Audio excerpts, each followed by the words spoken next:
Hi, everybody, and welcome to another episode of The Way the World Works, a Tuttle Twins podcast. Today, I want to take a minute and honor somebody very special, somebody who is turning 90 on August 20th, and that is Dr. Ronald Ernest Paul, known to most as just Congressman or Dr. Ron Paul. And again, he's turning 90 this August, which is just wild. We love him. We're so thankful for him. In fact, if you have not watched an episode that Connor and I did 5 years ago, it was one of our first episodes, we got to interview Ron Paul, which was so cool. That was before we were doing video, so it's just audio, but definitely check it out if you haven't. So who is Ron Paul and what makes him so special? So the early 2000s were a very interesting time. We had the War on Terror, right? So we got the TSA, which many of our listeners don't remember a time without the TSA, but the TSA didn't exist. We used to be able to just walk up to a gate, and even if we weren't on a plane, we could walk our friends, walk our family members to the actual gate and watch them board. That does not happen anymore. We had the War on Terror. We had perpetual war, you have to remember, too. That didn't happen in our lifetime. And then the War on Terror lasted decades. So that was a big deal. We had economic crises. We had the housing crash. We watched some of our parents lose everything. And for people about my age, and I'm sure some of your parents' age, that was when we came of age. That's when we were starting to go into the workforce. And it was really, really scary.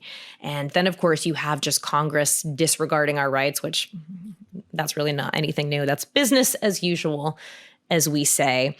We had the public school system failing, which again is pretty business as usual.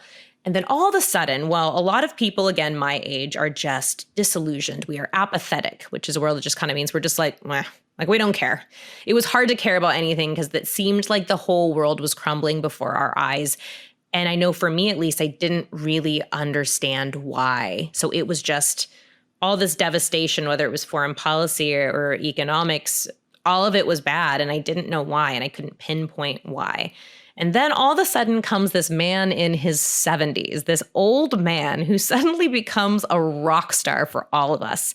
And for a lot of people who listen to the podcast, a lot of people I know, like for Connor and I, Ron Paul is why we're here. Ron Paul is who inspired us. He's we used to say Ron Paul cured our apathy. He gave us reason to be excited, to be passionate about something. I know for me personally, he gave me purpose.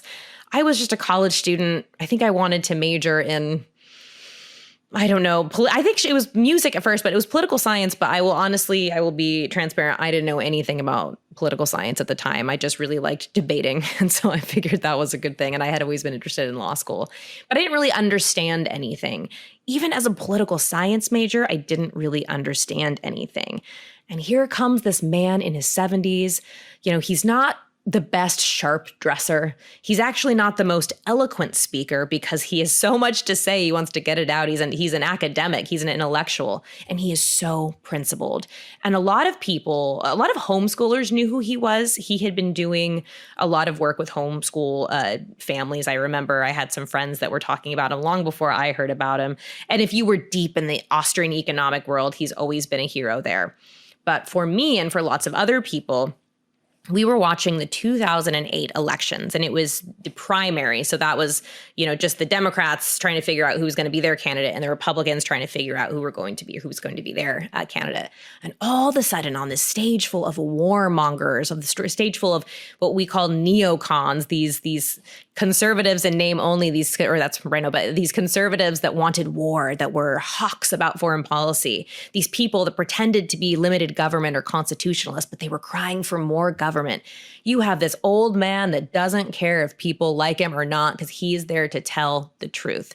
And on a stage full of people saying that we needed to continue on with war, that we needed bigger government, Ron Paul is up there schooling them. He's saying, no, that's ridiculous.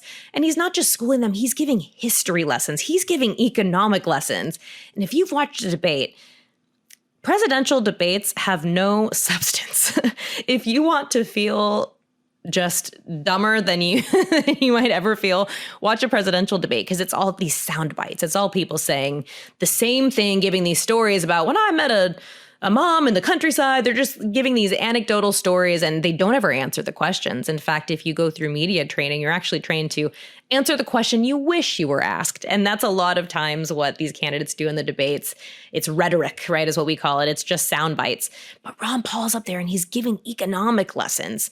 He's teaching us about blowback. That's that principle we talk about in the book, Tuttle Twins and the Golden Rule. You know, if you hit somebody, they're probably going to hit back. And for so long, we had been hitting other countries. We had been doing these things, and it was no wonder they were angry with us.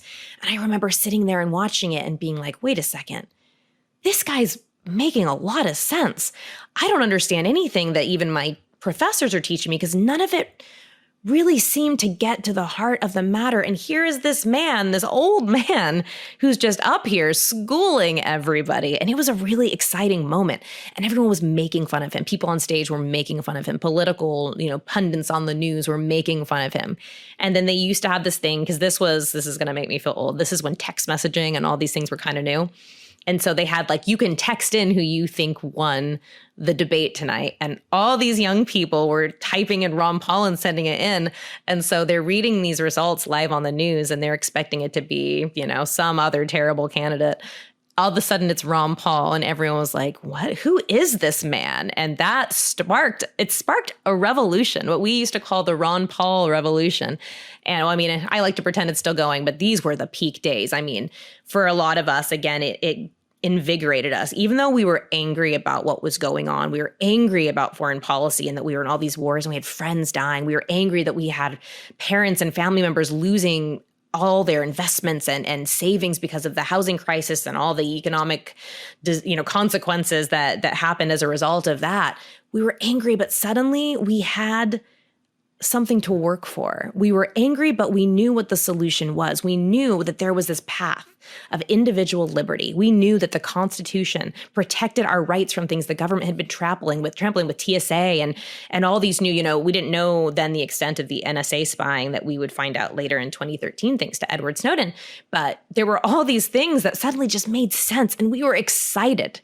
We were woken up from this sleep of just everything is bad. And we're like, we're going to fight, not actually fight, but stand up for what's right. And what did Ron Paul even stand for? Non-interventionist foreign policy. And that's just what we talk about in Tuttle Twins and the Golden Rule, that we should be friends with other countries. We should trade with other countries. We shouldn't be so quick to bomb them or go invade them just because we have American interests, whatever that may mean, in other countries. Civil liberties, unapologetically, that individuals have rights that the Constitution protects, rights that the government doesn't give us, inalienable natural rights, are civil liberties, and that we needed to stand up for that. Economic, common sense, this belief in Austrian economics, this belief in a system that the government needs to not meddle, that the free market holds all the solutions if we let it. And it just helped all these people that either were exhausted with the status quo of government or were frightened with what they were seeing all over the news. We had hope, and hope is powerful. That same election, Barack Obama ran on this platform of hope and change. And the reason it was so powerful is because we had George Bush for years, where it was war and pretending to have conservative values when it was just big government, just like any other party. And so that resonated with young people for a reason, but that hope and change wasn't real. But Ron Paul was. Ron Paul gave us hope. He gave us a reason to fight, and we had a blast doing it.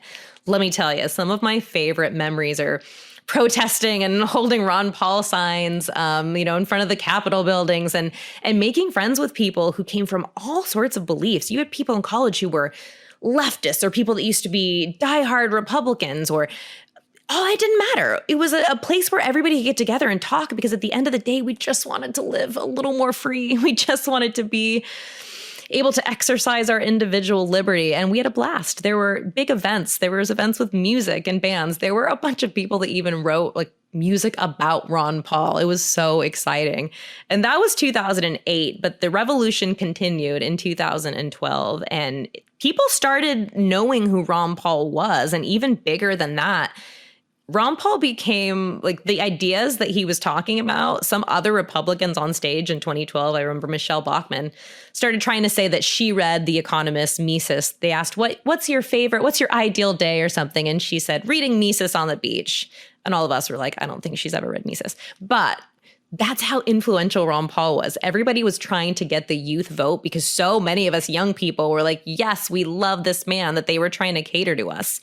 And it changed everything, because even if Ron Paul didn't win, we did get people in office. We got his son, Rand Paul. We've got other people that were part of that. We brought this classical liberal or libertarianism, we brought these ideas into the mainstream, and we made it so a lot of candidates, a lot of politicians had to kind of adopt them, because that's what was resonating with us. We got Thomas Massie, who is one of the best people in Congress right now, who, like Ron Paul, does not care who likes him or doesn't like him. He's there to do what's right.